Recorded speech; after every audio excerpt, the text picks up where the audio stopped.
ওই যুদ্ধের ময়দান এমন একটা যুদ্ধের ময়দান ছিল, কেউ যুদ্ধ করতে গিয়ে কিছু কিছু সাহাবী দেখেছেন নিজের বাপকে, কিছু সাহাবী দেখেছেন নিজের ভাইকে, কিছু সাহাবী দেখেছেন নিজের আপন চাচাকে, কিছু সাহাবী দেখেছেন নিজের আপন জামাইকে।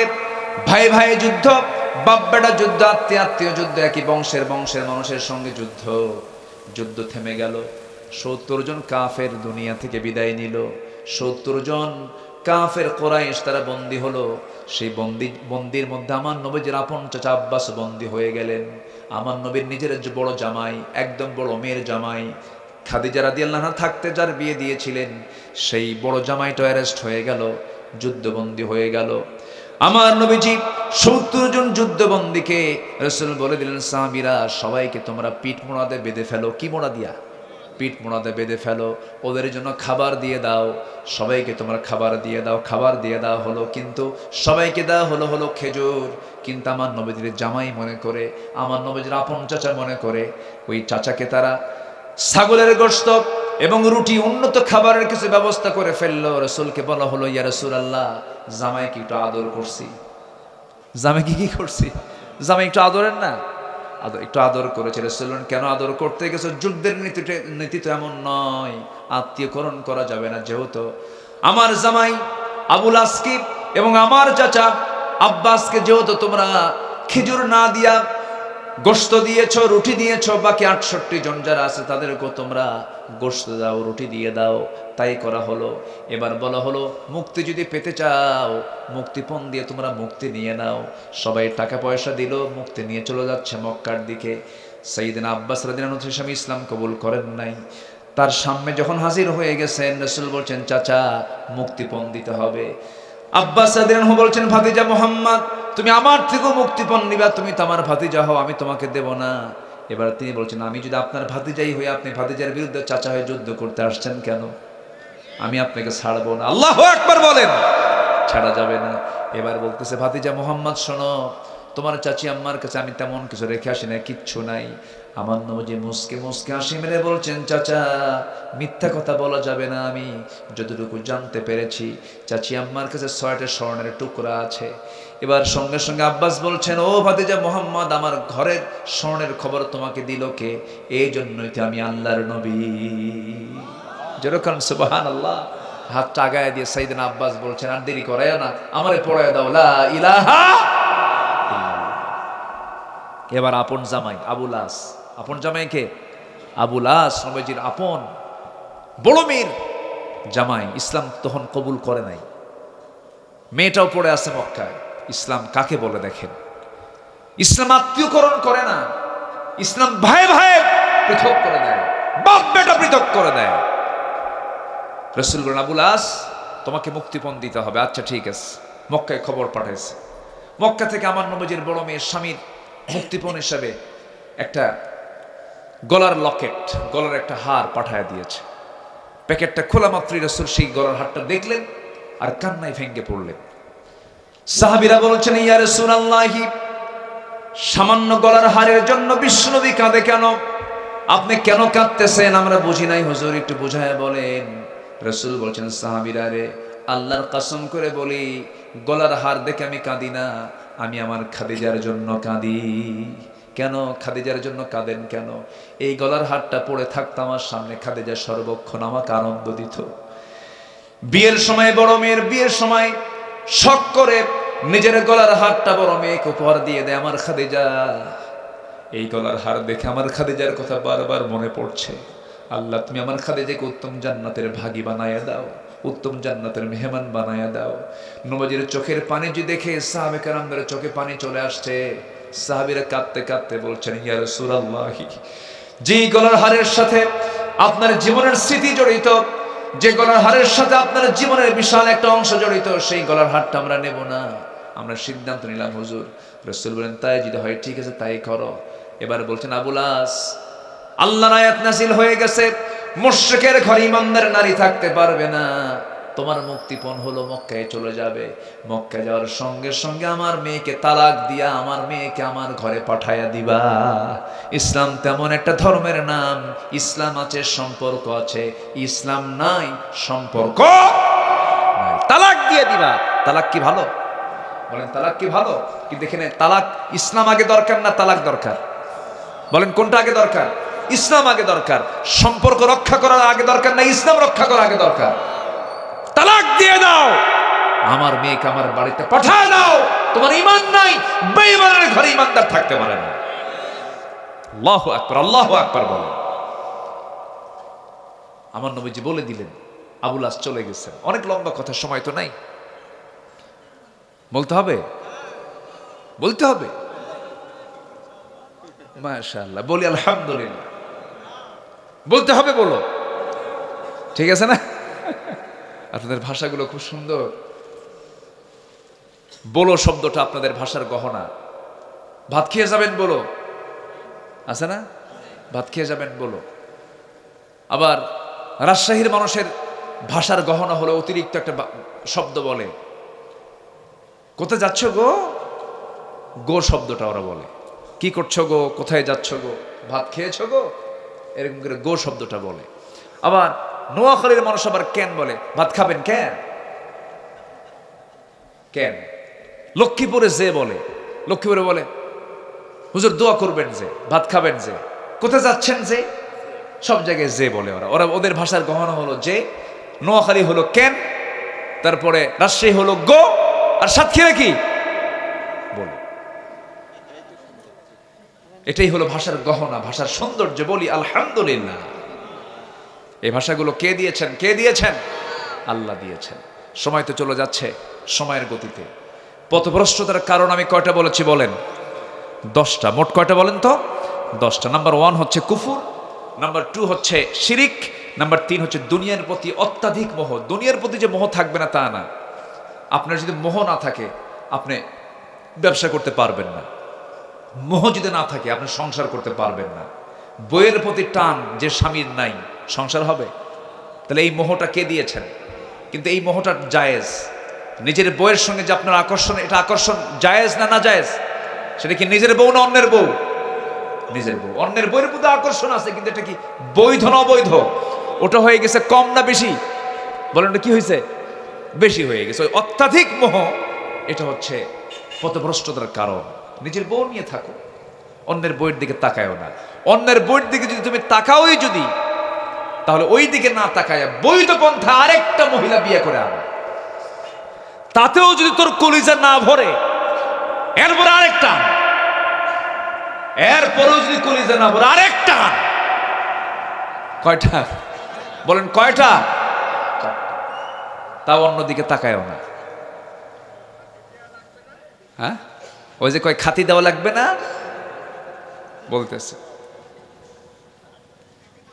জি, ফাওয়াহিদাতান, এই যে এটা খাতি দেওয়া লাগবে না বললেন যে, এটা আল্লাহর কথা। ফাইন খিফতুম আল্লা তাআদিলু ফাওয়াহিদাতান, তুমি যদি আশঙ্কা করো যে এই 4টার মধ্যে তুমি সমতা রক্ষা করতে পারবে না, সেক্ষেত্রে একটাই নিরাপদ। আলহামদুলিল্লাহ বলেন। আমার মায়েরা খুব খুশি, হুজুর ভালো ওয়াজ করছেন। একটাই ভালো, একটাই উত্তম। কে বলেছেন? কে বলেছেন?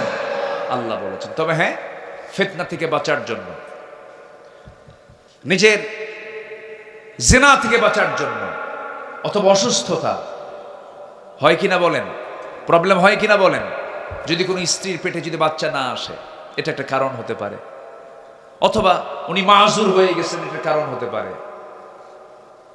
বিভিন্ন কারণকে, ইস্যুকে সামনে রেখে আল্লাহ পাক এই অপশনটা রেখে দিয়েছেন। কিন্তু শুধুমাত্র যৌন চরিতার্থ উদ্দেশ্যে বিয়ে করা ঠিক নয়। এর জন্য অনেকগুলো দিক আছে, কারণ আছে, গ্রাউন্ড আছে। বিয়ে যদি করতে হয় 2টা 3টা 4টা, রাসূল বিয়ে করেছেন, একাধিক যে বিয়ে করেছেন, কুমারী না তাহলে ভালো। এবং আপনার বয়সের চাইতে যেন 15 বছরের বড় হয়, এটা আরো ভালো সুন্নাত। এটা আরো কি সুন্নাত বলে কি? এটা কি মানে পিওর সুন্নাত না বলেন? আপনার বয়স যদি 25 হয়, 40 বছরের একটা মহিলা বিয়ে করে আনবেন, এটার ভালো সুন্নাত। এটা সুন্নত সুন্নতি করে যে হুজুর রাসূল তো বিয়ে 4টা করছে, সুন্নত 4টা বিয়ে করা সুন্নত। তো 4টা রাসূল বিয়ে করছেন তো তালাক প্রাপ্ত করেছেন, বিধবা করেছেন, বয়স্কা করেছেন। এমনও স্ত্রী ছিল আমার নবীর জীবনে যাদের কোনো যৌবনই ছিল না, শুধু স্ত্রীত্বের মর্যাদা দিয়ে তাদেরকে ঘরে আনছেন। আল্লাহু আকবার বলেন। একটা ছায়া দিয়েছেন, একটা ছাতা হয়ে রাসূল তাদের পাশে তাদের হকগুলো আদায় করেছেন। তাহলে মোহ থাকবে নারীর প্রতি, মোহ থাকবে অর্থের প্রতি, সেটা তো হবে অবৈধ না বৈধ। নিজের সম্পদের দিকে আপনি তাকান, সমস্যা না, অন্যের সম্পদের দিকে তাকানো যাবে না। নিজের স্ত্রীর দিকে তাকাবো, সমস্যা না, অন্যের স্ত্রীর দিকে তাকানো যাবে না। অন্যের দিকে তাকালে এটা অত্যাধিক হয়ে গেল, এটা জুলুম হয়ে গেল। নাম্বার 4 হলো শয়তানের প্ররোচনা অনুসরণ যদি কেউ করে সে পথভ্রষ্ট হয়ে যাবে। শয়তান বিভিন্ন চমক দেখাবে, শয়তান বলে লটারি ধর, কি ধর আছে কিনা, এগুলো কার কার প্ররোচনা এগুলো বলেন তো? শয়তানের প্ররোচনা। তাসের আসরে বসে যা, বেশিক্ষণ পরিশ্রম করা লাগবে না, ব্রেন খাটায় এনে জুয়া খেল, ক্যাসিনো খেল, এগুলো কাজগুলো করবি, শয়তান এগুলো চমক লাগায় দেয়। এই সমস্ত কাজ হচ্ছে পথভ্রষ্টতার কারণ। নাম্বার 5 হলো আল্লাহর আয়াত বিধিবিধানকে নিজেরা বাক বিতণ্ডা করবে, তারা পথভ্রষ্ট হয়ে যাবে, বলবে যে আয়াতের মধ্যে আল্লাহ এই কথা বলছে কেন, এরকম বলার লোক আছে না বলেন তো? আছে। নাম্বার 6 হলো অহংকার বসে আল্লাহর হুকুমকে যদি কেউ অমান্য করে সে পথভ্রষ্ট হয়ে যাবে। নাম্বার 7 হলো জুলুম যারা করবে সে পথভ্রষ্ট হয়ে যাবে। এই 16 বছর নিরীহ নিরপরাধ মানুষের প্রতি যে অত্যাচারগুলো করা হয়েছে, যে মামলাগুলো করা হয়েছে, যে হুমকি ধামকিগুলো দেওয়া হয়েছে, যে সমস্ত অত্যাচারগুলো করা হয়েছে, বিনা কারণে জেল খাটানো হয়েছে, কোনো দোষ নাই, বছরের পর বছর জেল খাটলো, বইয়ের হক আদায় করতে পারলো না, ছেলে মেয়ের হক আদায় করতে পারলো না, বাপ মার হক আদায় করতে পারলো না। এই সমস্ত বিশাল অপরাধের জন্য শাস্তি পেতে হবে কার আদালতে? আল্লাহর আদালতে। এগুলো পথভ্রষ্টতার পথ। জুলুম করা মানে পথভ্রষ্ট হয়ে যাওয়া। নাম্বার 8 হলো মানুষকে আল্লাহর পথ থেকে বিচ্যুত করার চেষ্টা করা, নিজেও না মানা, আবার মানুষকে না মানতে বাধ্য করে তাগুতের পথ যারা অবলম্বন করবে, এটা হচ্ছে পথভ্রষ্টতার পথ। নাম্বার 9 হলো নবীজির বিরুদ্ধে চারণ করা, নবীর বিরুদ্ধে কথা বলা। নাম্বার 10 হলো ঈমান আনার পর বারবার কুফরিতে প্রত্যাবর্তন করা। ইন্নাল্লাযীনা কাফারু বা'দা ঈমানিহিম ثم ازدادوا كفرا لن تقبل توبتهم وأولئك هم الضالون। ঈমান আনে আবার কুফরিতে যায়, ঈমান আনে আবার কুফরিতে যায়। আল্লাহ বলছেন এরাই হলো পথভ্রষ্ট, এরা কখনো পথ, আমার পথ কখনো পাবে না। এই 10টা কারণকে আমরা সামনে রেখে আমরা জীবনকে সাজাবো, সত্যের পথে আমরা অটুট থাকবো। নামাজ পড়বো কয় ওয়াক্ত বলেন? 5 ওয়াক্ত নামাজ পড়বেন। কারা কারা একটু হাত তুলে দেখান তো দেখি, 5 ওয়াক্ত নামাজ কারা কারা পড়বেন? জোরে বলি ইয়া আল্লাহ, আমাদেরকে 5 ওয়াক্ত সালাত আদায় করার তৌফিক তুমি আল্লাহ দিয়া দাও। জোরে বলি আমিন, আরো জোরে আমিন, আরো জোরে আমিন। সবার বাড়িতে মা বোন আছে না নাই? আছে কিনা বলেন? পর্দা করা কি? কিসের পর্দা? দরজার, জানালার? কিসের পর্দা বলেন? দেহের পর্দা। বলেন তো, বাড়ির যে দরজার পর্দা দেখা যায় খুব সুন্দর, কিন্তু মোটা মোটা পর্দা, খুব ভালো পর্দা, কিন্তু গা ঢাকার জন্য যে কাপড় চোপড়, সেই কাপড় চোপড় কি মোটা কাপড় না পাতলা কাপড়? ডিজাইন সারানো, ডিজাইন সহ, ডিজাইন সহ। বোরকার ভিতরে আবার ডিজাইন লাগায়, বোরকার মধ্যে আবার আয়না লাগায়। কি লাগায়? আয়না। আয়না মানে আসো। এই সমস্ত ডিজাইনওয়ালা বোরকা পরা জায়েজ নাই। মেয়েরা এক কালারের বোরকা পরবে। কয় কালার? কালো, কাল গোরাব, কাকের মতো যেন দেখা যায়, এই জাতীয় বোরকা পরতে হবে। এরপরে পর্দার বিষয়টা পুরুষের জন্য যেমন হুকুম, নারীর জন্য তেমন হুকুম। মেয়েরাও পর্দা করবে, পুরুষরাও পর্দা করবে। পর্দা মানে শুধু কিন্তু পোশাক না, চোখের পর্দা আছে না নাই? আসতে বলবেন না, আছে না নাই? মন চাচ্ছে তাকাই, এরপর তাকাচ্ছি না, তাকালেই আমার চোখের জেনা হয়ে গেছে, হাতের জেনা হয়, পায়ের জেনা হয়, অঙ্গ প্রত্যঙ্গের জেনা হয়। এখান থেকে আমাকে বাঁচতে হবে, আমার মা বোনদেরকে বাঁচাতে হবে। একটা নারী 4 জন পুরুষকে জাহান্নামে নিয়ে যাবে, স্বামীকে নিয়ে যাবে, অতএব স্বামীকে সচেতন হতে হবে। একটা নারী বড় ভাইকে নিয়ে যাবে, বড় ভাইকে সতর্ক থাকতে হবে। একটা নারী বাপকে জাহান্নামে নিয়ে যাবে, বাপকে অবশ্যই সতর্ক থাকতে হবে। একটা নারী নিজের ছেলেকে জাহান্নামে নিয়ে যাবে, ছেলেকেও সতর্ক থাকতে হবে। এই জন্য প্রত্যেক বাড়িতে মা বোন আছে, প্রত্যেক বাড়িতে স্ত্রী পরিবার পরিজন আছে, মেয়ে আছে, এদের দিকে আমরা সতর্ক দৃষ্টি রাখবো যেন পর্দার জন্য কোনো খেলাফ না হয়। মামাতো বোন, খালাতো বোন, ফুফাতো বোন, এদের সঙ্গে কি দেখা করা জায়েজ আছে? বলেন, দেখা করা জায়েজ আছে?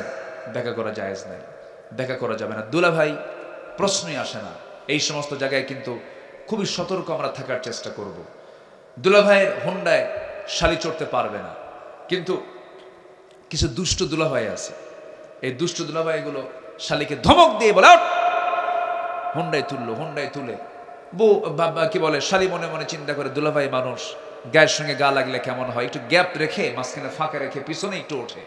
কিন্তু দুলাভাই সামনে যে এমন ব্রেক মারে, এক ব্রেকে গ্যাপ পূরণ, এই পূরণ টুরন করার চান্স দেওয়া যাবে না। খুব সতর্ক থাকতে হবে। পর্দায় কমপ্লিটলি আপনি পর্দা অবলম্বন করবেন মা, আপনার জন্য আল্লাহ পাক কমপ্লিটলি জাহান্নামকে পর্দা দিয়া জান্নাত আপনার জন্য খুলে দেবে। আল্লাহ তুমি এলাকার মা বোনদেরকে সাইয়েদনা আয়েশার পর্দা করার তৌফিক দাও। আম্মা জান আয়েশা যেমন করে পর্দা করেছেন এমন পর্দা করার তৌফিক দিয়ে দাও। ফাতিমা যেমন করে পর্দা করেছেন এমন পর্দা করার তৌফিক দিয়ে দাও। জোরে বলি আল্লাহুম্মা আমিন। এই আশাবাদ কামনা করছি। যতটুকু হয়েছে আমরা বলে ফেলি আলহামদুলিল্লাহ। এই মাহফিলটার বয়স 20 বছর। কত বছর? 20 বছর। খুব খুশি হলাম। এই মাহফিল আমি এর আগে আসছিলাম না, এই 20 বছরের মধ্যে দুবার আসা হলো। আমি এর আগে একবার আসছি, আমার নিজেরও মনে নাই, আমি এখনো মনে করতে পারছি না, অতটুকু আমার খেয়ালও নাই মনে হয়। আমি আসছিলাম এর আগে, বছর 15 হবে মনে হয়, 15-16 বছর আগে হবে আসছিলাম। আল্লাহ পাক বেঁচে থাকার বদৌলতে আবারও দেখা হলো। আল্লাহ যেন আমাদের এই সম্পর্ক যেন হাসর পর্যন্ত গড়াইয়া দেয়, এ আশাবাদ কামনা করে আসুন আমরা আর কাল বিলম্ব না করে ফজরের দিকে তাকিয়ে আমরা এখন দোয়ার দিকে যাব। আমরা চাইবো কার কাছে? আল্লাহর কাছে। সবাই বলে সুবহানাকা আল্লাহুম্মা ওয়া বিহামদিকা আশহাদু আন লা ইলাহা ইল্লা আনতা আস্তাগফিরুকা ওয়া আতুবু ইলাইকা। চিৎকার মেরে বলি, ইয়া আল্লাহ, আমার জীবনে সাগীরা কবীরা, ছোট বড় সব গুনাহ তুমি আল্লাহ মাফ করে দাও। জোরে বলুন, ইয়া রাব্বাল আলামিন, ইয়া রাব্বাল আলামিন।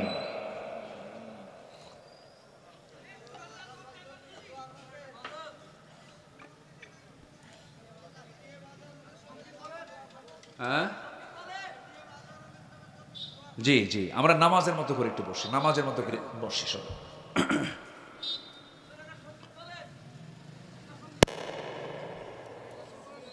গজল শুনবেন না? অনেক রাত হয়ে গেছে, আমরা এখন হ্যাঁ ছোট করে বড় করে, আচ্ছা হ্যাঁ মাঝামাঝি, এখন কিছু মাঝামাঝি। মাশাআল্লাহ, মেনি ম্যান মেনি মাইন্ডস না? যত মানুষ তত মানে মন্তব্য। জি আলহামদুলিল্লাহ। দেখি দেখা যাক, ছোট বলবো না বড় বলবো না, যেন কষ্টের কারণ না হয়। দেখা যাক ইনশাআল্লাহ।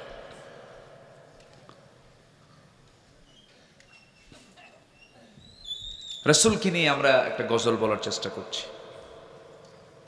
এই লোকে কাবার ধারে আধার চিরে চিনিস না কি রে, ওকে ও মা আমেনার কোল জোড়ে চাঁদ জানিস না কি রে, এ লোকে কি রে, ওকে ও মা আমেনার কোল জোড়ে চাঁদ জানিস না কি রে, জানিস না কি রে।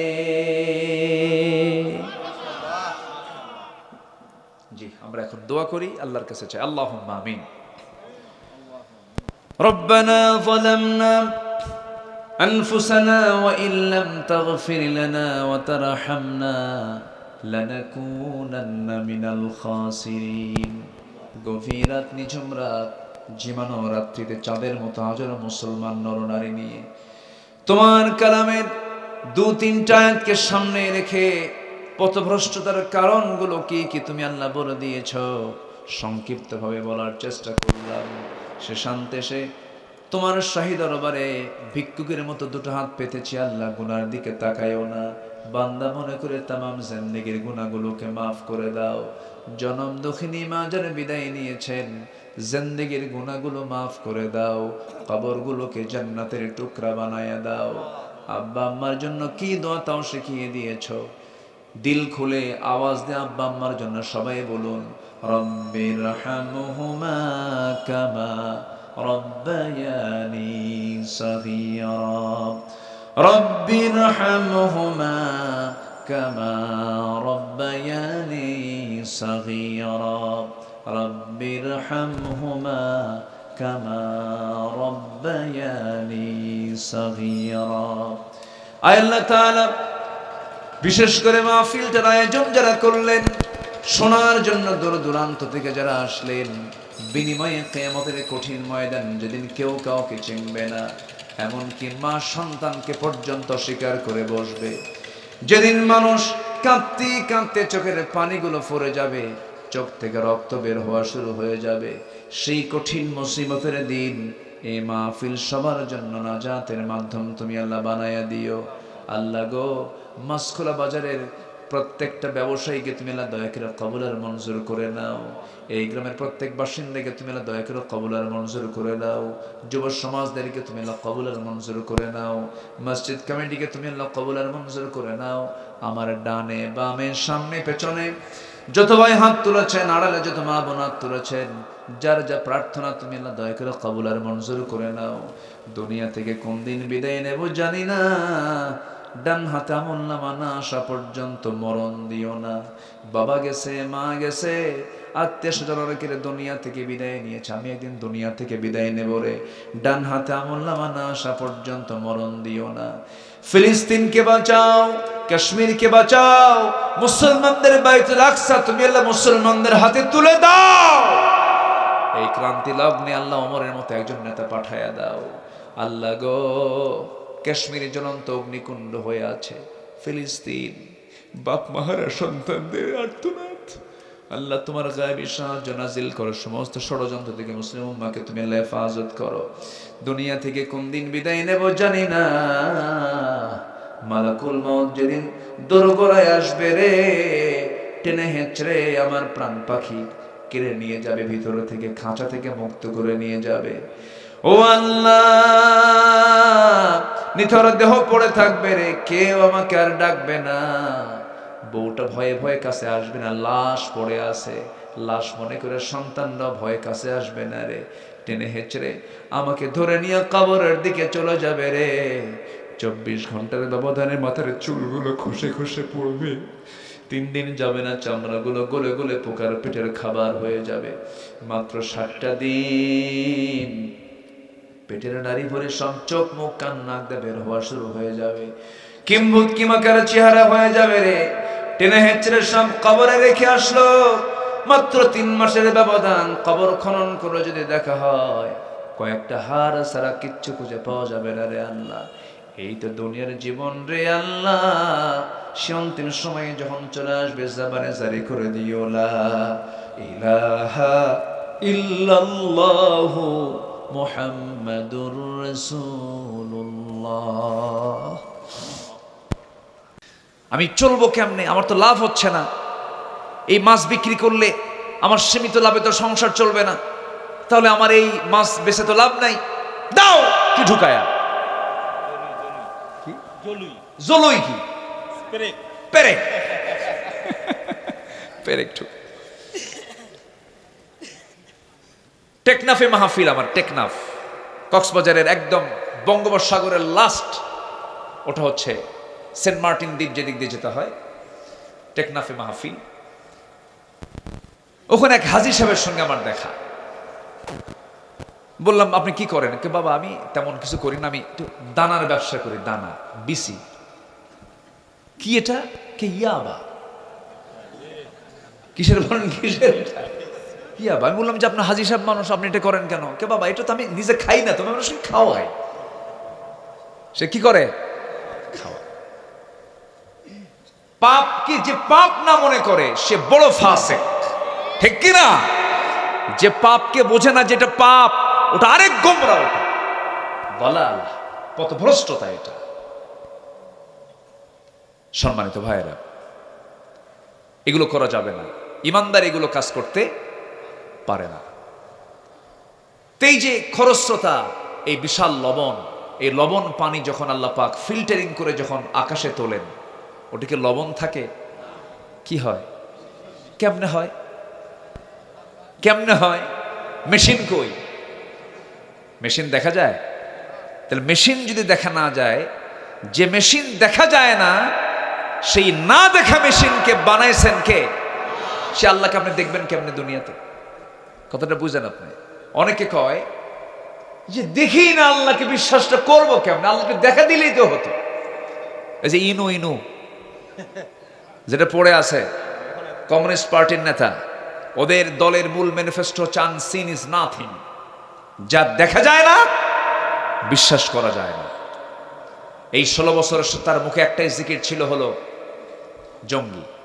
কি ছিল বলেন তো? জঙ্গি। কিছু হলেই জঙ্গি। এই খুলনা বিভাগে তার বাড়ি, এই যে আছে, সমস্যা নেই, থাক। খুলনা বিভাগে তার বাড়ি, ভেড়ামারা বাড়ি। আমার মনে হয় তার মেম্বার ইলেকশন করার মতো জনসমর্থন তার ছিল না। 16 বছর ছিল নির্ধারিত, মানে জোর করে কেড়ে নেওয়া এমপিত্ব সে গ্রহণ করেছিল। এই 16 বছর শুধু আলিমদেরকে গালিগালাজ করেছে। আহমদ শফি রাহিমাহুল্লাহর মতো মানুষকে তেতুল হুজুর বলে আখ্যা দিয়েছে, যেরকম নাউজুবিল্লাহ। এরকম করে করে অনেক কিছু করেছে। এই সমস্ত বদমাইশদের মূল ম্যানিফেস্টো হলো, যা দেখি না বিশ্বাস করি না। আল্লাহর অনেক কিছু আমরা দেখি না। এই যে মাইকে কথা বলছি, বিদ্যুৎ কাজ করছে, বিদ্যুৎ কি দেখা যায়? মার পেটে ছিলাম 10 মাস, দেখছেন কে কে? কেউ দেখছে? দুধ খাইছে 2 বছর, মনে আছে কার? কম কারো মনে আছে? তাহলে আমাকে বলে দিয়েছে একজন, তো এটা তোমার মা, বিশ্বাস করছি। পেটে ছিল 10 মাস, বিশ্বাস করছি। দুধ খাইছে 2 বছর, তাও বিশ্বাস করছি।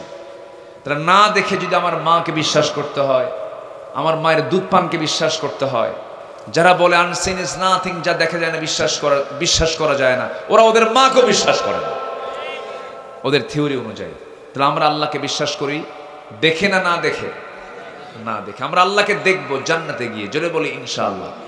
কোথায় গিয়ে দেখবো বলেন? কোথায় গিয়ে? নবীরাই দেখতে পায় নাই। একজন নবী দেখতে গিয়ে পারেন নাই দেখতে, সে কোন নবী বলেন? খুব চেষ্টা করেছেন, সারা জীবন তিনি অডিও কলে কথা বলেছেন। মাঝে মাঝে কথা বলতেন অডিও কলে।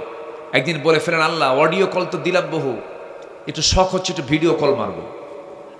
কি বুঝতেছেন কি কথা? একটু ভিডিও কলে কথা বলবো। আল্লাহ বললেন যে মুসা, তুমি চেষ্টা করলেও কাম হবে না, ভিডিও করার অপশনই নেই। আল্লাহ আমি একটু চেষ্টা করে দেখি। উনি যা বলতেন তা করে ছাড়তেন। আল্লাহ বললেন, ঠিক আছে, চেষ্টা যখন করবা তুর পাহাড়ে আসো। তুর পাহাড়ে গেছেন, আল্লাহকে দেখার চেষ্টা করেছেন, পেরেছেন?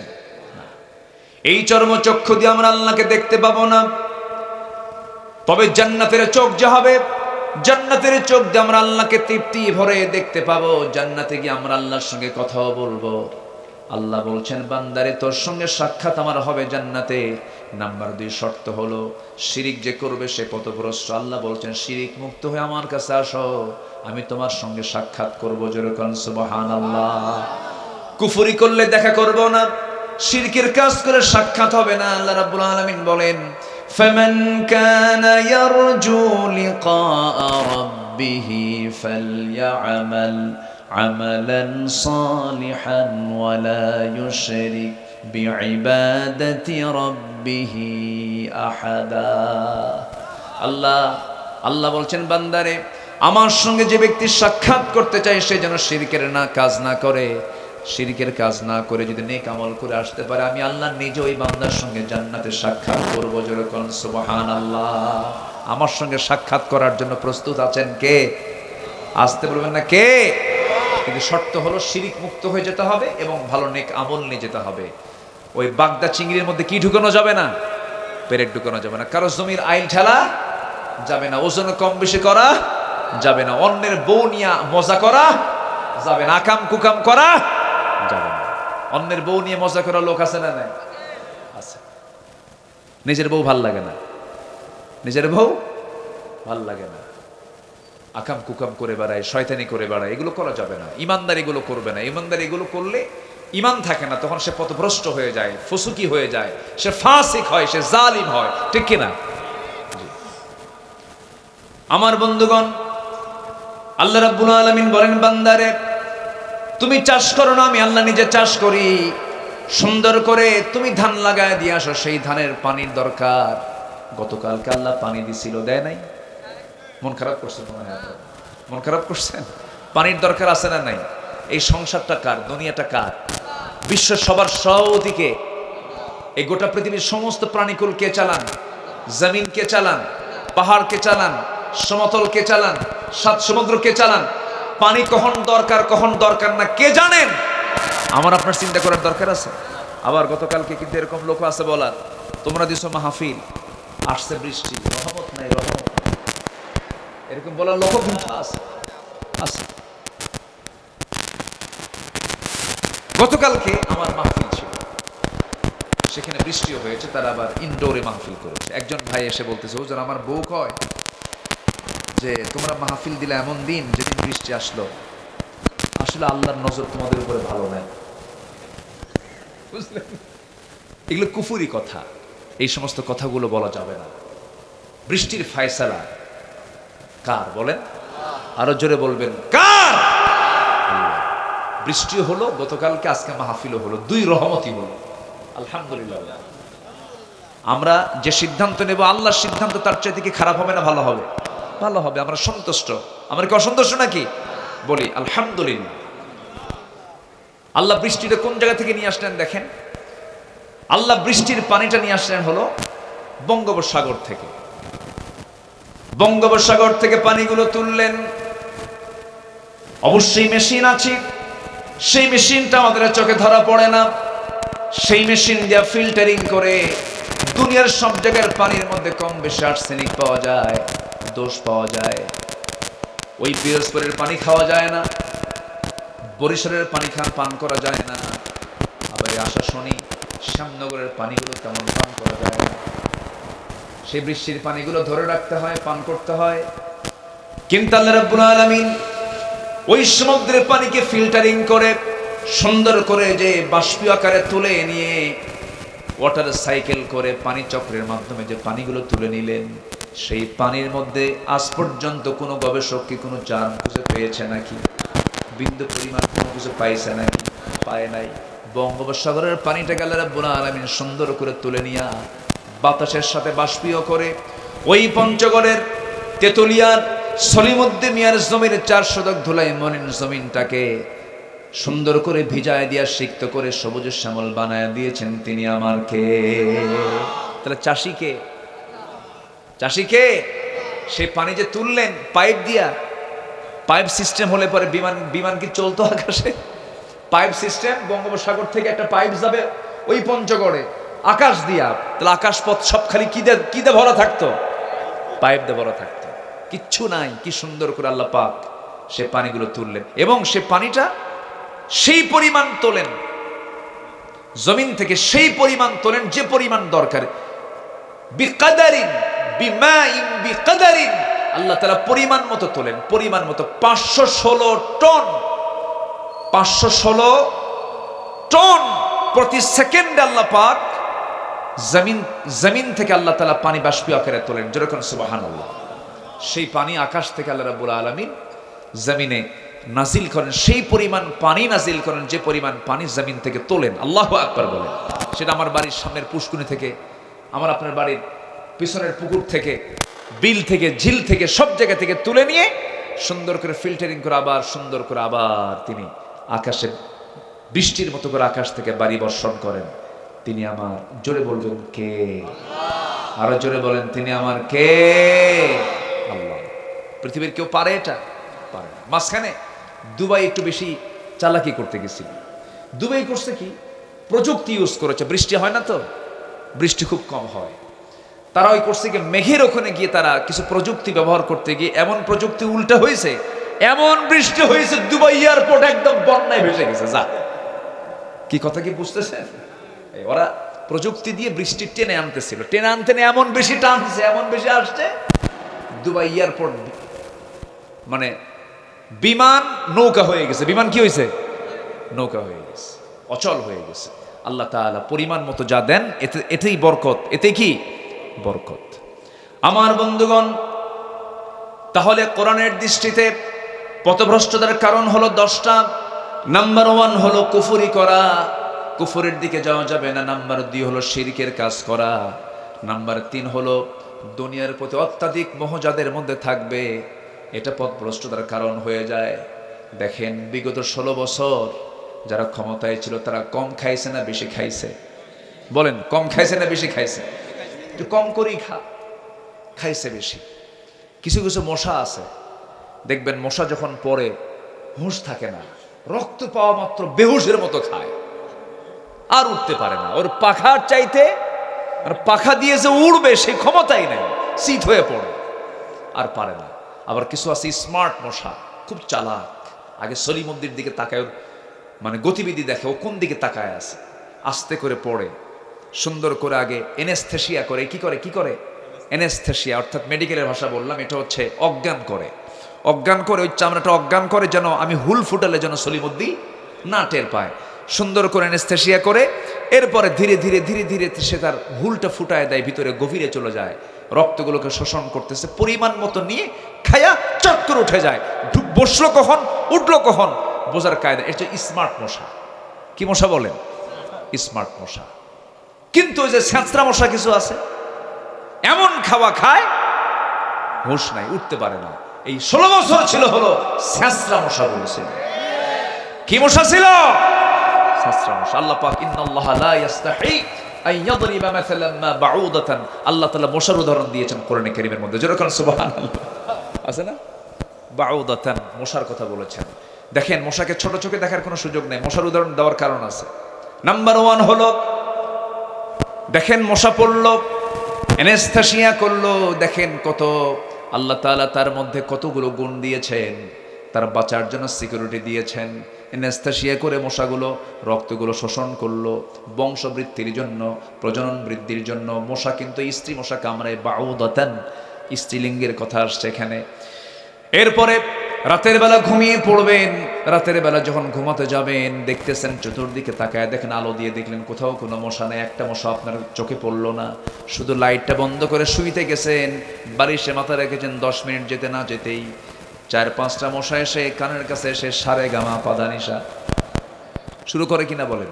শুরু হয়ে গেছে। এটা আসলো কোন জায়গা থেকে? লাইট বন্ধ করলাম, ওর চোখ কেমনে ও দেখলো?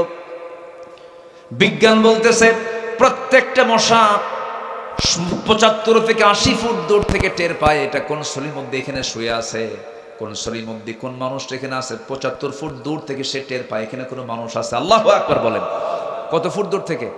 75 ফুট দূর থেকে। আবার আমার কানের কাছে, নাকের কাছে এসে যে ভন ভন ভন ভন যে আওয়াজটা হয়, এটা তার কণ্ঠের আওয়াজ না, এটা তার গলার আওয়াজ নয়, ভোকাল কর্ডের আওয়াজ নয়, এটা হচ্ছে তার 2 পাখার আওয়াজ। 2 পাখা দিয়ে সে উঠতে থাকে, নড়তে থাকে। বিজ্ঞান বলতেছে, প্রাণী বিজ্ঞান বলছে প্রত্যেকটা মশা তার হাতের যে পাখাগুলো ঝাপটান মারে, প্রতি সেকেন্ডে তার পরিমাণ 400 থেকে 500 বার। 400 থেকে 500 বার। আজ পর্যন্ত একটা মেশিন আবিষ্কার হয় নাই যে মেশিন একটা মশার পাখার চাইতে দ্রুত গতিতে ঘুরতে পারে। সুবহানাল্লাহ বলবেন না? জোরে বলেন সুবহানাল্লাহ।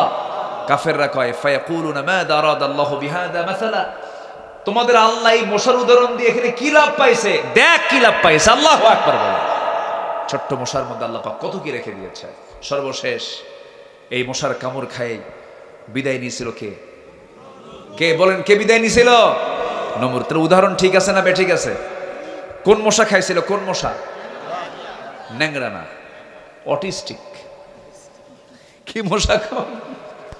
অটিস্টিক। ন্যাংরা তো হয়তো কোনো কারণে তার পা শুধু বিকল হয়েছে, পা শুধু হয়তো ভাঙছে, কিন্তু পা না, ওর মাথা থেকে একদম পা, নার্ভিং প্রবলেম। কি প্রবলেম? নার্ভিং ডিসঅর্ডার, মানে মাথা থেকে পা পর্যন্ত। অটিস্টিক বাচ্চা আছে না কিছু, ওদের মাথা থেকে পা প্রত্যেকটা অঙ্গ প্রত্যঙ্গ গুলো কি অচল, আঁকাবাঁকা, মানে নার্ভিং, মানে নার্ভগুলো সক্রিয় না। তো আল্লাহ তাআলা ন্যাংরা মশা পাঠান নাই, আল্লাহ পাক নমরুদকে প্রতিহত করার জন্য দিয়েছেন কি মশা বলেন? প্রতিবন্ধী, অটিস্টিক মশা। আল্লাহু আকবার বলেন। আল্লাহ বলছেন, নমরুদ তুই খুব শক্তিশালী হয়ে গেছিস, আমার খলিলকে মূর্তি ভাঙ্গার অপরাধী করে শিরকের বিরুদ্ধে আন্দোলন করার কারণে আমার খলিলকে তুই আগুনে পুড়িয়ে মারার সিদ্ধান্ত নিয়েছিলি। আমি সেখান থেকে বাঁচায় দিয়া আমার খলিলকে মর্যাদায় বসায়া তোকে অটিস্টিক মশা দিয়া বিদায় করে দিলাম। আল্লাহর ক্ষমতা আছে না নয়? আচ্ছা, আল্লাহ এখনো আছেন, আল্লাহ এখনো আছেন। খুব নিকটবর্তী সময় আল্লাহ পাক তার দেখিয়ে দিয়েছেন আমি আল্লাহ আছি। যেরকম সুবহানাল্লাহ, যেরকম সুবহানাল্লাহ। বদর যুদ্ধের দিন এক অসম যুদ্ধ, কোথায় 1000 সৈন্য, অস্ত্র শস্ত্র, ঘোড়া, সব খাবার রসদ সব আছে। আমার নবীজি মাত্র 313 জন সাহাবীকে নিয়ে, তাও 16টা রোজা রাখছেন, শরীর দুর্বল। মক্কা থেকে মদিনা হিজরত করেছেন, একদম শারীরিকভাবে আর্থিকভাবে সব দিক থেকে দুর্বল সাহাবীরা।